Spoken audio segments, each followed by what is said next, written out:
Luke, and I'm going to be moderating this panel. We're going to be talking about monsters and villains in various games. If you guys wouldn't mind, go ahead and introduce yourselves and we can get started. I'm Breandán O'Carey. I'm a writer and developer for the Dark Nova RPG and for D&G Publishing. We've been doing this. It first came out in 2006, so going on 12 years now of working as a game developer. Mostly I do, as I like to say, I do the fluff, not the crunch. I come up with settings and world building. Yeah, I'm Marc Palombo. Much less time. We actually just published, I published my first book about 2 or 3 years ago in the World of Thadia campaign setting. I've been DMing and running games for 25 plus years. My co-author's actually written 4 books in the same campaign setting, and it's a lot of fun. I actually enjoy both the fluff and the crunch because I like getting into the details sometimes. And I think per this setting or this session, I think monster villains are probably the most fun in your games because if you have good villains and good monsters, where I kind of gave my background experience, like the comic setting, Stan Lee and stuff, I think that creates a much more compelling game overall, and we'll dive more into the detail on that.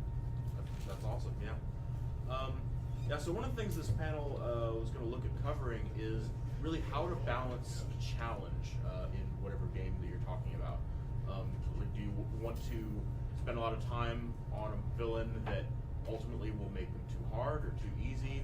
Or do you even want to give your villain like a bunch of backstory and then the party is able to like walk all over them and then you have all that time lost? So how do you feel you should be able to balance that? For me, there's no one universal approach. There's some villains, especially like I guess you could call them minor villains. They're going to be, I don't want to say one-dimensional, but there's not going to be a lot of background put into them because they're designed to get out there, challenge the players to a point, but you're expecting the players to waffle stomp them and move on. Then you have the arch villains. Those are the recurring villains. Doesn't matter how many times they beat them, somehow they escape and get away. Those are the ones you want to put a lot more depth into the background, into what motivates them, why they do what they do. Because especially if you're running a game, it gives you an idea of that motivation, gives you an idea of how they're going to approach things. Especially if you've got players which are notorious for throwing curveballs at you and going off the rails. You can have your pre-planned plot of how things are going to go. They decide, nope, they're going to be a spider monkey hanging off the ceiling. You have to be able to keep up and adapt with that. When you already have that established background for your villain, you're able to meet their quirks, I guess you could say, and adapt to the environment that they've now created and come up with this motivation led them to do this, and this is what you were expecting them to do, but they decided to go off the rails over here. But this background material here helps you face that challenge. Yeah, I look at challenge ratings in 2 different perspectives. So, answer specifically your question, like in the 5e setting, there's actually now a formula in the Dungeon Master's Guide. You guys play 5e? Is that Congress? Yeah. So if you go, I can't remember page, like page 102 or something in there in the middle, but there's actually a formula that says, okay, do you want to have a deadly encounter, a medium encounter, whatever? You can actually just write a balanced encounter per that setting, and that's fun, but it's also kind of boring, right? So, because it's the canned encounter, but you kind of throw some of those canned encounters to your characters to keep that balance. But to your point about the arch villain, I agree with the same things that Breandán was saying here. Is that you're basically looking at again, what is that challenge rating the person, and again using my comic reference. So if it's like you think about the comics like Doctor Doom or Thanos or Magneto, right? You want to be sure that boss, your arch villain you're creating, has enough enemies, minions, sub-minions, etc., so that that you're not going up and spending all this time writing about them and then they go one-shot them, right? Because hopefully you're throwing enough stuff that they have a chance to escape or run away or teleport or whatever it happens to be. And in fact, that's my son Kyle there. He knows how many arch villains I've thrown at you guys that always manage to escape somehow, and you get like, he got away again, right? So yeah, I think it's important to have that kind of balance. So with the idea of like arch villain escape, like how many different ways do you think you should really plan for that, or on the fly, how willing do you feel you should be to bend the rules essentially to allow the villain to escape, as opposed to following everything by the book and just accepting that the players kind of outsmarted the villain on that one? I'm a writer, so for me, plot trumps rules. It always does. I believe that a narrative should come first before what mechanics do. That doesn't mean there's no place for the mechanics. By all means, there definitely is. But for me, if say, for example, they're going to one-shot him with a natural, a critical hit, it's going to kill him. Okay, fine. Little things, they don't know what that character has in his inventory. He might have spent the amount of, for use a fantasy setting, he might have spent the amount of money to buy an artifact that allows him to, when he's reduced to 0 hit points, teleport back to a safe place. For sci-fi settings, you might be killing a clone, not the original deal. There's all sorts of different ideas of how you can do that, and I have done that to my players. It drives them nuts, and I love it. But the thing is, you want to balance out the satisfaction of having taken down the bad guy with that frustration that drives them to keep going. And that's why throwing the crunchies at them is nice, because they get the satisfaction of stomping somebody in the ground. But with that arch villain, as much depth as you put into him, to be able to allow him to escape and come back even stronger, and with a greater motivation for revenge and to hit him in other ways, you get the recurring Bond villain theme, which they come back and attack you in different ways. Eventually, when they do finally defeat that arch villain, it's so much more satisfying. Yeah, I take a little different approach. I think it's based on play style. I don't necessarily say that plot will trump the villain, because I actually, folks playing my games, I actually roll in front of them. I don't roll behind the screen. So, yeah, if they double crit my monster or my arch villain, I wasn't expecting to kill him. Hey, great. But that arch villain might have had uncle, cousin, brother, mothers, right? Who said, I'm here for revenge, and it shows up out of the blue. So there's always consequences to potentially taking out the boss that may come into a fun plot setting for later. But no, I think it's important to give the players a challenge at the same time. If they somehow do outsmart the villain in some way, in fact, you can count this from our last session. I tried to let the boss get away, that they had vanished and came back, and they're all prepared. And I try to get them away, like, no, you can't do that because we did this, whatever. And I let the players overrule me where it makes sense, and they kind of enjoy that. So I think it's fun. Yeah, never underestimate the value of the "my name is Inigo Montoya" moments. Those are always fun. That's right. Oh, that's awesome. What you call it? So, how many times, like over the entire arc, do you think you can get away with that whole peekaboo? Bad guy shows up and then runs away before your players get completely annoyed with it? It's pretty variable. It depends on the game. It depends on the villain as well. I would say there's no real hard and fast rule to how many times you can do it. Honestly, for me as a GM, I would pay attention to whether the players are, if they get frustrated but they still love it, versus that crap moment when they start losing the interest in it. In which case, the next time they actually need to kill it. That's kind of a way to kind of get a feel of how they're approaching it. When it gets a little too old, too stale, you're starting to jump the shark. It's time to kill the guy off. Yeah, and I think for me it's 2 or 3 times max. But usually you're dropping hints as to how you can stop them from escaping. So if they're constantly teleporting, Exactly. The next time, or yeah, they get closer. Yeah, like I remember playing older editions before 5e, and I think one of the spells was Dimensional Anchor, right? So of course, and the wizard would say, I'm preparing Dimensional Anchor, and I know all I'm doing in this combat is focusing on this wizard. When I see him preparing that teleport, I'm casting Dimensional Anchor. Like, that's all he would do, is like his entire combat action, right? So so there are ways to combat that. So hopefully you're dropping subtle hints that this is how they typically get away, and they're going to try to counter that if you have a smart party. But yeah. I think that's the part of the challenge, is overcoming that, so that there should never be a this always happens and there's no way to overcome it. You always want to create some way for them to overcome that challenge. Yeah, it's balancing between making it too easy or making it too repetitive and hard. And then what was it saying, Kyle? That's bullshit, Mark. I was going to ask how you felt about conspiracy villains. So an arch villain those are fun. that nobody knows about, and they don't know what they're going towards. But as they build up towards it, they think they might have found the arch villain nemesis, but it's actually just a servant of a servant, and they keep dropping hints.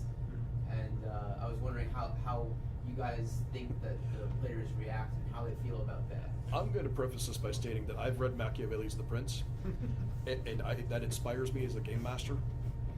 I'll just leave it at there. You can imagine how in-depth I get with that one. Yeah. Kyle laughed. One of the characters we had just in our recent homebrew campaign was called the Silver Fox, and she was supposed to be an ambassador for the city, and then they found out about 6 sessions later that she was really a demon in disguise, right? So yeah, I think those are absolutely fun to play, and I write about those types of characters in my books as well as in our campaign settings. Right? But I think those are absolutely more fun to play because the party doesn't know. My other favorite class in D&D is the illusionist, right? So disguise self. There's so many great ways, or changeling if you're playing the Eberron setting. There's so many fun things you can do to make this person seem like they're an ally when they're really, like you said, conspiring against. In fact, even taking one step further, I've done campaigns in the past where I've had players, like I'll have 8 players in my group, and one of those players is the conspirator. The Judas. And they don't know that. And then like level 10 levels later, like that person turns and fireballs the party or whatever, and like, what? Like it's totally out of the blue. I'm like, oh yeah, he's been evil the entire time. He's working for the boss. You know, And he's just- doppelgangers. Yeah, whatever, right, exactly. Just so many fun things, yeah. Does that mean on the side that you would, with that player, you would discuss things with the player? Absolutely. Okay. Absolutely. And these days with smartphones, it's a lot easier because you can just text You can directly. text it. Yeah. You know, back in our day, we're passing notes and such. I mean, not quite clay tablets, but still. That would like take some of the weight off of the DMs. That way they've got this. partner And I will tell you this much: when you get a Judas player who you set it up like that, they can be some of the most sadistic bastards I've ever seen. It's amazing watching because they just get giddy. This whole idea, 6 months of real-time play just to stab their entire party in the back. I love that. I just wonder what they do in their off time. Right. So you were saying before about reading Machiavellian to get an inspiration for creating good villains. What other sources of inspiration would you guys say is kind of your favorite go-tos? Well, for me, this is the type of villain I've always loved to play. Sorry. This is the type of villain I've always loved to play, and has everyone here seen Infinity War? Yeah. Okay, I don't want to spoil anybody. Thanos is a good example of that type. The villain that believes he's doing good. The ones that are, the ends justify the means villains. Because it's hard, I've always hated one-dimensional evil. The Drow, when they first came out in first edition, I've never liked them because they were just evil for the sake of being evil. R.A. Salvatore started adding some depth to them, but they were still evil, just more complex version of it. There's a webcomic called Drow Tales, which I actually love using that as a basis for the Drow, because they're not evil because of being evil. There's reasons why their culture is twisted the way it is. So the idea of being able to have a villain who is a villain who thinks he's the hero, I always love that because it puts especially when you got guys that are playing paladins, it messes with them. You put them in a moral quandary of, this guy thinks he's doing good. Well, I think I'm doing good. Who's right? Holy crap, moral quandary, boom. And it comes down of who is truly in the right. But it also gives you motivation of why they're doing what they're doing. You get the people that are, yes, I'm going to kill 10,000 people, but what I'm doing now might save 1 million more down the road. That kind of mentality is pretty brutal. But at the same time, if you step back from it, look at the bigger picture, they might actually be right. A good example, Churchill. He had broken the Nazi code and he knew they were going to bomb one of their cities. He had a choice. He could do something about it and stop it, or he could let it happen.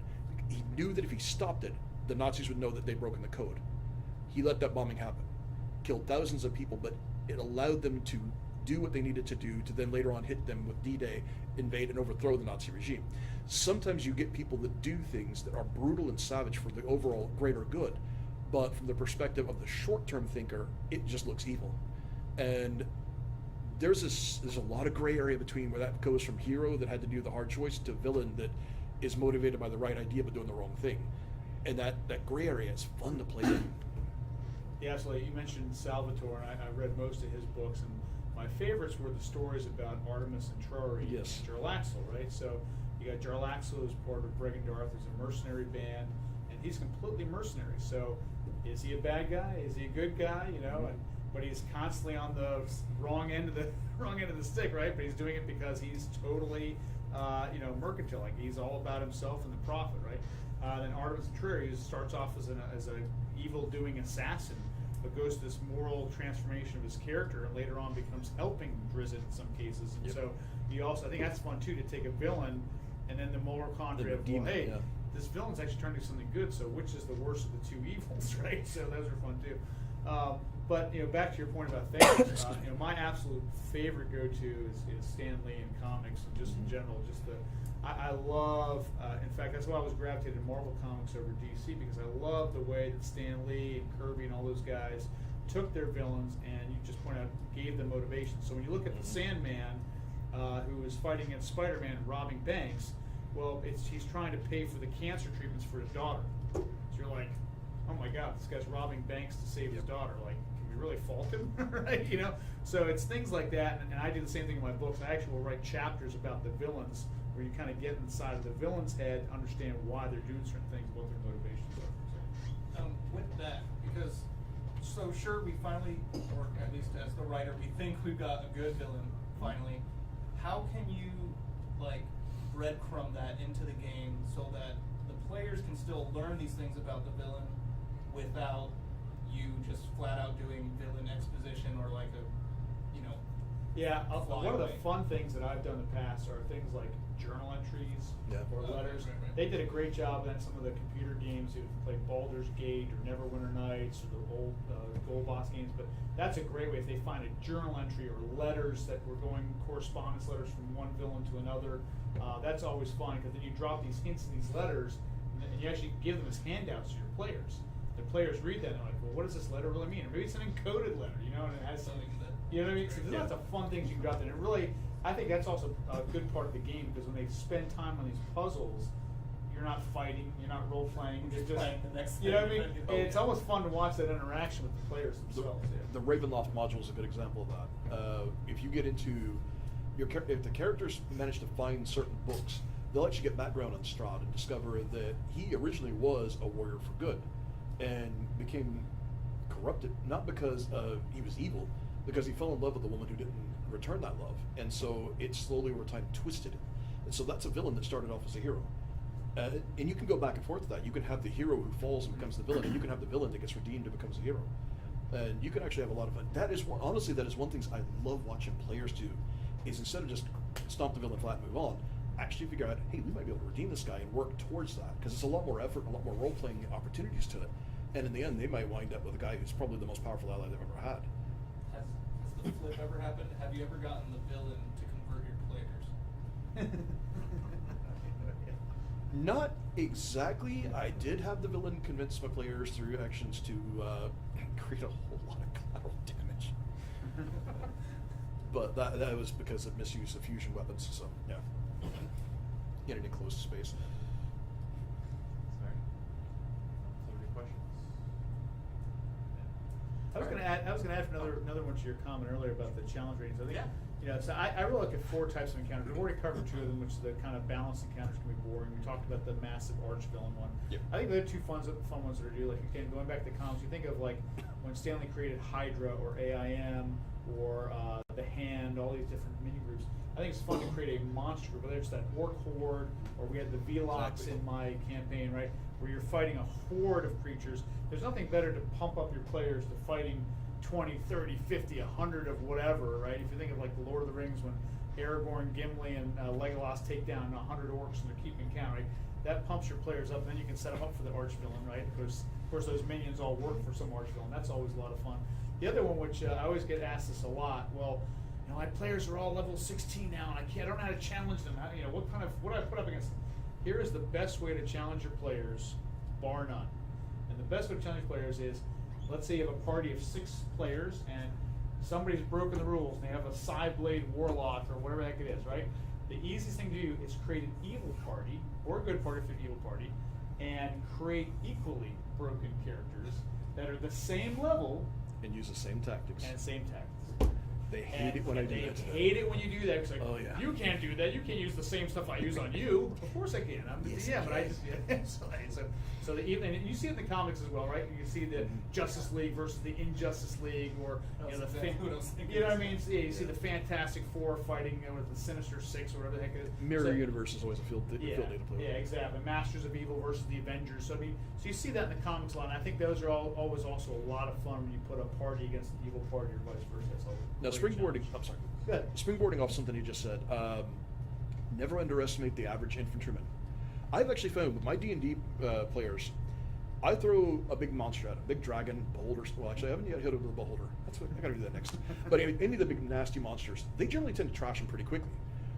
Infantry kick the crap out of them, and you would think, why are the Crunchies able to do it? Well, there's an obscure rule that I took from Dragon Magazine way back in the 80s, where for every combatant beyond 6 that can attack them, they get a +1 to hit as a group, up to a maximum of +6 to +10, depending on how you want to play it. Archers, you get more. Well, the thing is that if you get a group of 20 archers, all 20 are able to shoot them, so that's plus 14 to their hit. That makes it's a nightmare for them. So you get these guys running around with -10 armor class, or for the newer editions, armor class is through the roof. That suddenly gets minimized when they're getting pounded by 30 freaking people coming after them. This is something the Horde, the Zerg approach does work. Trust me, Yeah. I've seen it in the real world. It actually does And too. adding to that I've too, got kids. you don't have to just attack. They can also grapple. Yep. So you have 10 guys who your armor class 20, paladin or 25 paladin, Mhm. and these 10 guys just tackle them, right? Traps. Yeah, traps are great too. Yeah, so lots of good things there. There's a good example of this from history, where you get a small group of people that manage to do a tremendous amount of damage to larger armies just by creative use of terrain, creative use of traps, situations. Dropping rock falls on them. Pull the. I don't know if you guys. I don't know if the new. I've never seen the new Spartacus series, but the original Spartacus back in the day, they were rolling big logs soaked in pitch down because the Roman formations were tight log formations. When you have a giant log that's coming at you on fire, that formation's going to break pretty damn quickly, or you're going to have a lot of dead people on fire. So things like that you can do. And kobolds, I love using kobolds because they may be crunchy. You sneeze at them, they're dead. But they come in large numbers, they're cheap to throw at them, and they get nasty with their traps. And that's something a lot of the players don't think about. They think about rushing in, smack dead, smack dead, loot. They don't think about run in, smack dead, and the next thing you know, that section of floor is actually just a gray painted piece of cloth. They're now stepping on a punji stake, which has got poison on it. And now they're losing hit points every round from that while they're being shot by a guy because there's a barb on that thing and you're having to get somebody to either cut the stake off or pull their foot off it. That, you get creative with that. You can make baseline, average, low-level people some of the nastiest villains they'll ever run into. Have you ever played Dragon Mountains, a classic 3.5 box set? And exactly what you said. Have you played that module? No, I've never played through. I'm a first and second edition guy. Well, what you fifth just edition said, builder. Dragon Mountain is it's all about a red dragon as the final villain, but the entire mountain's filled with these kobolds, and it's like a level 10 to 15 module. And these kobolds have like 5 hit points each, but they're throwing all these nasty traps at Yes. them, and it makes it almost impossible for these high-level characters. It's really funny. So you should pick that up if you haven't seen it. It's really good. My players have got to the point where when they see kobolds, they just fireball down the hallway and send the thief in for the next 6 hours going through every single square inch of the corridor. Right. That's awesome. So a lot of times you were just mentioning throwing a lot of like infantry type guys, at a party. How do you, as a GM, manage that so that you can have a lot of people, but not just completely bog down the turn for the round of just like, oh, this is number 16 going now. I'm a little out of the norm for that one because, like I said, I still run first edition and second edition AD&D games. I'm a dinosaur. Been doing it since '82. Yeah, blow the dust off me. But with that, the way we use initiative is it's 1d10 and it's 1 second segments for a 10-second round. We didn't like the way the book did it because I actually fight with swords. I do HEMA as my hobby, so I know how fast sword fights really go. And there's no way you're going to have a sword fight lasting a minute. It's almost never. It's usually 1 or 2 moves. It's done. So with that, what we do is the enemy are separated into blocks. When you have large units like that, this block goes on this initiative turn, and then the leadership go on a separate turn, and you roll initiative for each one. It simplifies it down for initiative. So you may have 20 guys going all at the same time, but in some ways can actually get pretty nasty for the players because they're suddenly you're back there rolling d20s like crazy, and they realize their hit points go in one segment, which is a little sadistic, but that's what you're in the DM seat for. So Yeah, I'd agree with that. I mean, I don't think it's rare that we ever go beyond 8 or 10 rounds. Mhm. And I'm also really, not that I put my foot down this, but I try to be sure the party is balanced. So if you don't have at least 1 or 2 controllers who can do AoE type of damage, then yeah, it's kind of tough to have a horde encounter because you're going to assume that if you throw 30 or 40 things and somebody's going to drop a fireball, thunder wave, shatter spell, whatever that can happen to be, and start thinning the crowd, that usually goes pretty fast. Now, counterpoint to that, ironically, we just had this happen on our game this week. I've got 3 first-level players. There are 3 players, first-level characters, and then my NPC that's with them, who's their cleric. They wound up, through stupidity / being a little too ballsy for their own good, taking on an entire freaking contingent of hobgoblins. There were 43 of them.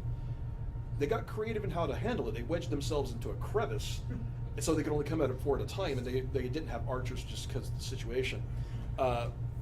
They won, barely. They were down at single-digit hit points by the time it was all over, and my cleric was out of spells and badly wounded.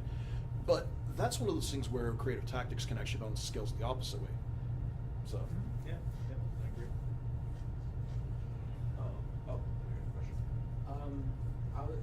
I've been thinking about having multiple villains in a setting, but not have them be minions per se, but like one could be an arch nemesis, while another one could be a rival of one of the players. And my main concern is how do you add enough villains of differing backgrounds and different rationales to a campaign without it becoming too cluttered? Look at the modern geopolitical situation. Because of what I do for my day job, this is something I pay attention to regularly because I'm kind of the first person getting shot at when it all falls apart. Right now, the threats that the United States is facing are varied.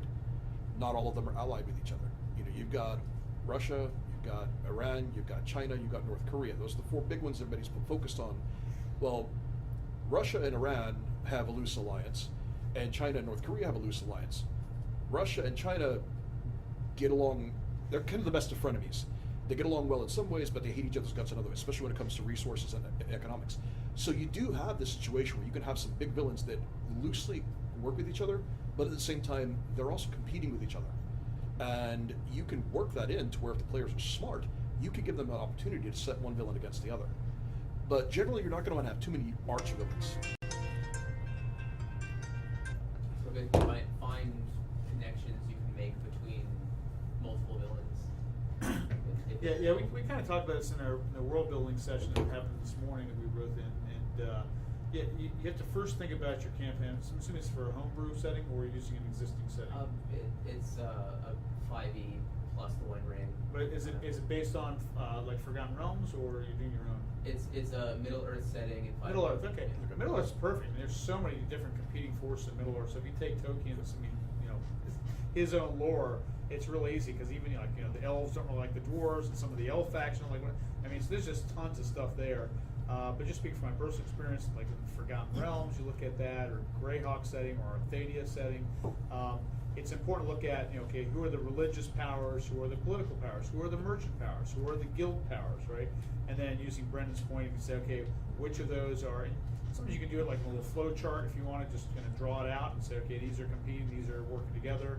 And you can have a lot of fun with that. And in fact, those political intrigue campaigns can really add a lot of depth to your campaign because you're right, you could have this guild faction fighting against this religious faction, or a religious faction fighting against a merchant faction, or whatever, for different reasons, and it creates motivations. And I think your players will actually enjoy that more because it'll add depth into your game and add depth to their characters based on their backgrounds, their factions, etc. A good example from Forgotten Realms, you've got just in the eastern section, you've got the good guys, which would be Cormyr, Symbia, Aglarond, etc. But then you have the Red Wizards of Thay. They're the villains, but they don't ally with anybody else. They're too arrogant, and they're isolated off. That's one separate villain over here. You have the Zhentarim. The Zhentarim will use anybody. They will manipulate anybody to be their pawns. That doesn't mean they're allied with them. They'll get this villain over here, use him to go be an expendable throwaway.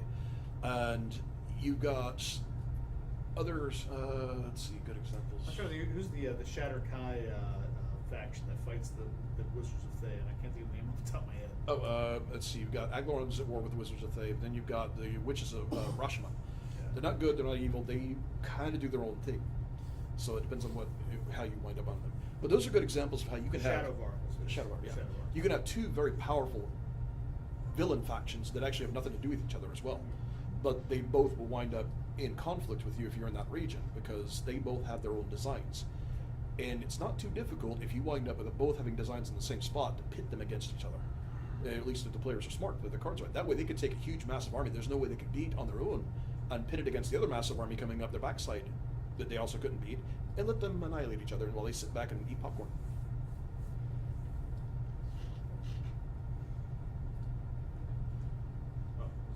I thought I saw someone have a question.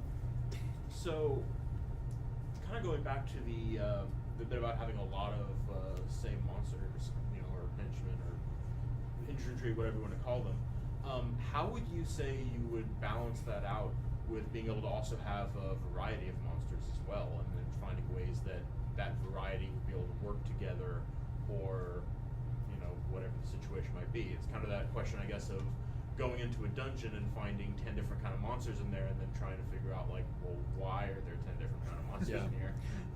This is sort of my bailiwick. Anytime I build a dungeon, or even when I take an existing module, I always look at the, I guess, biosphere, for lack of a better term, the environment.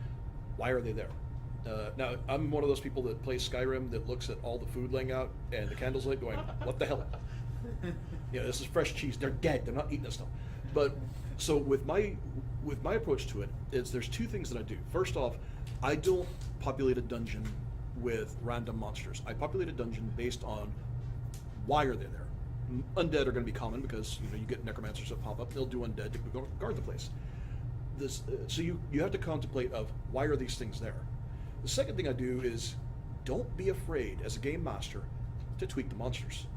I guarantee you, your players have read the monster manual. They know what they're going to be facing. They know what's down there. So when they see, monster A, B, or C, they're expecting that's what's going to run into what's in the book. Screw with them.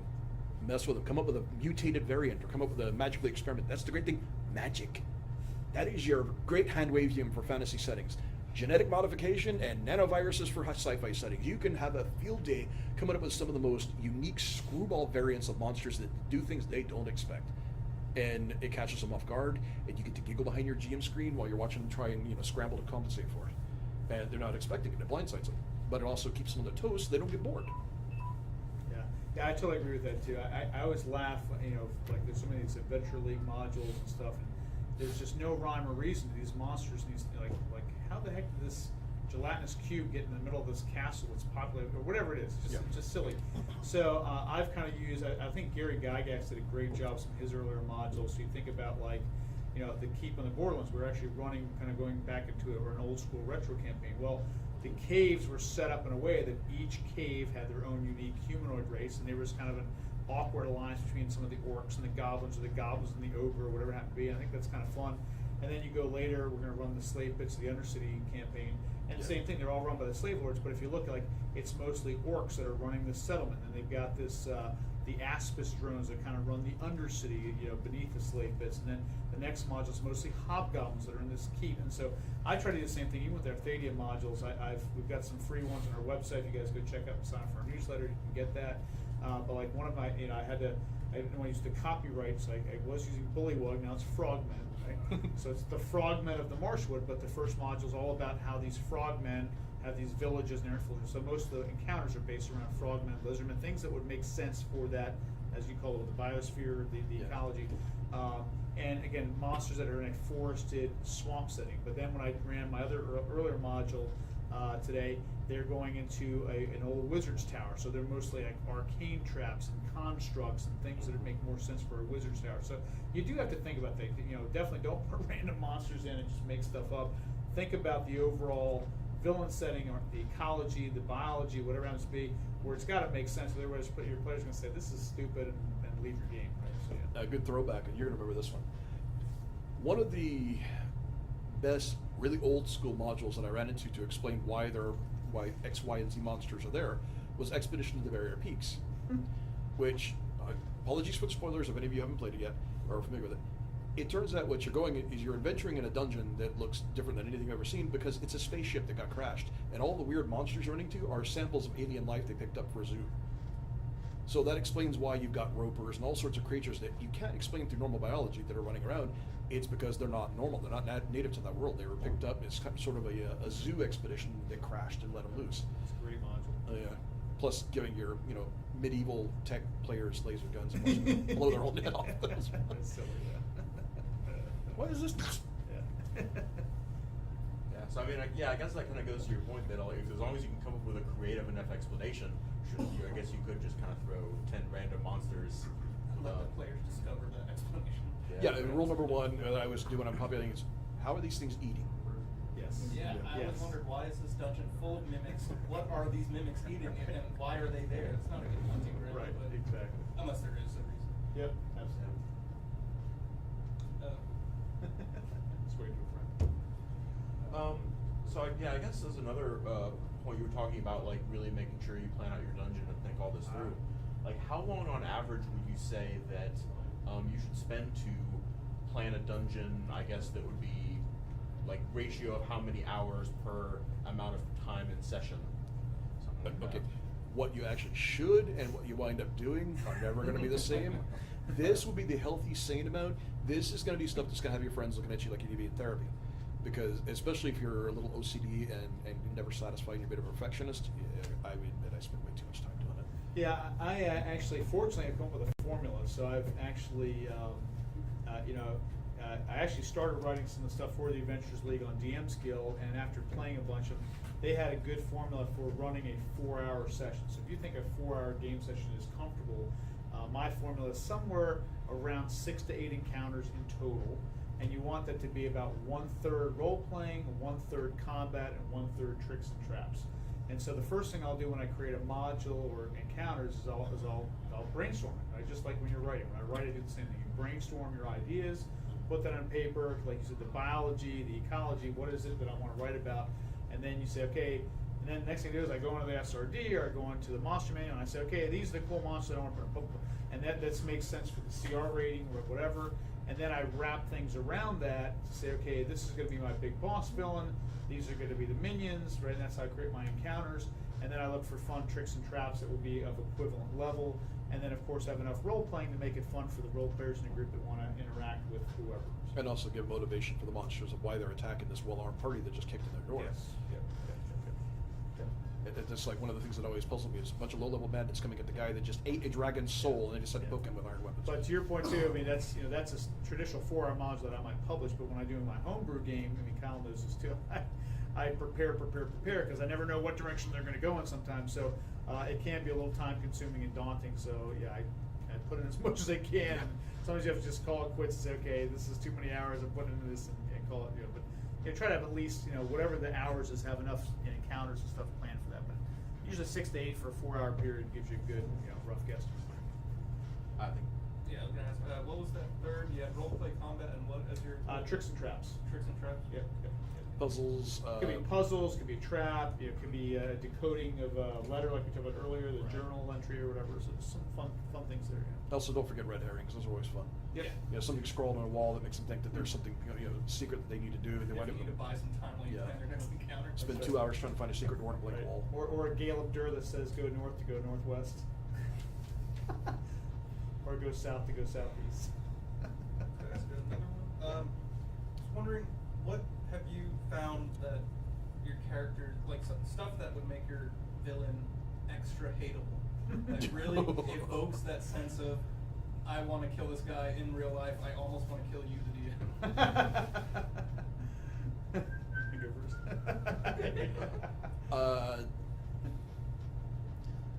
Let's just say if you got an inner dark side, you decide to let it off the chain a little bit. It's a good catharsis. That's when we're doing it. Now, again, like I said, I'm not a big fan of one-dimensional evil, evil for the sake of evil. That being said, again, as I said, I like the villains that believe that ends justify the means. And this takes time. You have to figure out your player's motivation, their moral core. What it is, and you'll figure this out pretty quickly, especially if you know the players well. You figure out what they really truly believe in, what's precious to them, what's sacred to them, that sort of thing. Hit that. For instance, for me, one of my major button for me is, as a father, I'm like psychotically overprotective of my children.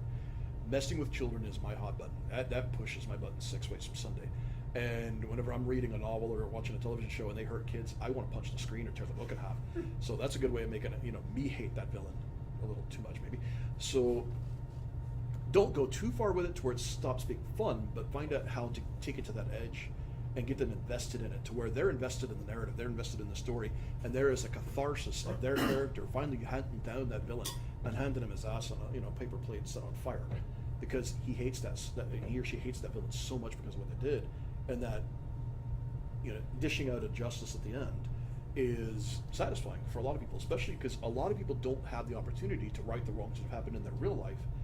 This is a way of getting that catharsis, and there's part of why we play the games, is for that. And I mean, honestly, in my career, I've seen some pretty damn dark things that have fueled some of my nightmares. And I tap into that a little bit. I'll admit, especially some of the things I've seen in Iraq and Afghanistan. It's a catharsis for me as a GM to take villains that are a fictionalized version of people that I actually ran into because restrictions we were under, we couldn't go after, and then make it to where they do, and there's a little bit of comeuppance there. In a weird way, it actually does help me as well. So, would it be possible to take that element of can't go after them and employ that as well as your role playing and tips and tricks? Having a villain who's hard to get, not just because of their might, but because the situation makes it complicated to go after them? Yeah, it gets frustrating for the players, but it also makes it, like I said earlier, we're talking about this villain's escape, and it makes it that much more satisfying when they finally do nail the bastard. So, Yeah, absolutely. And I think I would first preface it that I try to run my games probably PG-13, but I know like my co-author Dallas, he runs a little R, maybe borderline X in some cases. So yeah, so you can get to your point earlier about how evil you want to take it. Do you want to take it to Hellraiser level, or do you want to take it to Avengers Infinity War level, right? So you can definitely go a little deeper where your players will hate it. For me though, the more subtle ones, again, if I keep it PG-13, is just that trust factor. When I talked earlier about the conspiracy stuff, that drives players crazy. So somebody that they've trusted for a long period of time, and then all of a sudden that trust is betrayed, then they want to kill them in real life. I want to kill you, the DM, for making me play with this NPC for 6 months, and then this NPC turned on us. We trusted them, right?